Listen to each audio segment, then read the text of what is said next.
Jean Jaurès, un héros national consacré par la République. Jean Jaurès au Panthéon. 0 Chantal Lescure.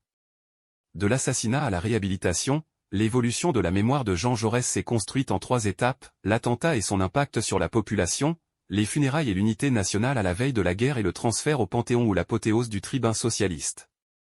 Le cercueil de Jaurès devant le Panthéon, Agence Roll, 1924. Jaurès, une figure majeure du socialisme, de la République et de la paix, est tué dans un contexte de tensions internationales croissantes sur fond de rivalité entre grandes puissances impérialistes.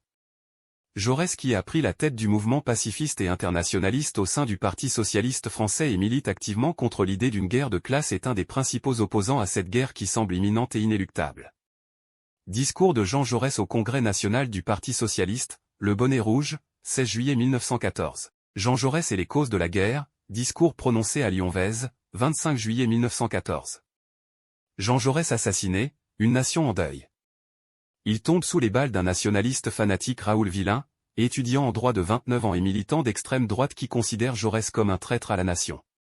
Il s'en explique après son arrestation, parce que Jaurès était un ennemi de la loi de 3 ans, et qu'il nuisait à la patrie. J'ai voulu faire justice de cet antipatriote. Les Hommes du jour, 18 décembre 1915. La presse relate abondamment les faits. L'Humanité dont il était le fondateur et le directeur met bien évidemment en une de son numéro du 1er août 1914 la relation de l'assassinat. Louis Dubreuil écrit « Jaurès est mort, il a été tué sous nos yeux, par 2 balles assassines. » L'Humanité, 1er août 1914. La une du Midi socialiste rend un vibrant hommage au tribun de la paix, Le Figaro relate l'attentat, Le Midi socialiste, 1er août 1914 Le Figaro, 1er août 1914. La foule converge vers les lieux et l'émotion est palpable, une manifestation commença. Environ 300 personnes chantèrent l'Internationale et crièrent « Vive Jaurès » ou scandèrent le mot « assassin ». Le Figaro, 1er août 1914. L'attentat contre Jaurès a un impact dramatique sur la France et sur la gauche européenne. Il est perçu par beaucoup comme le coup de grâce qui a accéléré l'entrée en guerre. 3 jours après sa mort, la mobilisation générale en France est déclarée, et la Première Guerre mondiale éclatera quelques jours plus tard.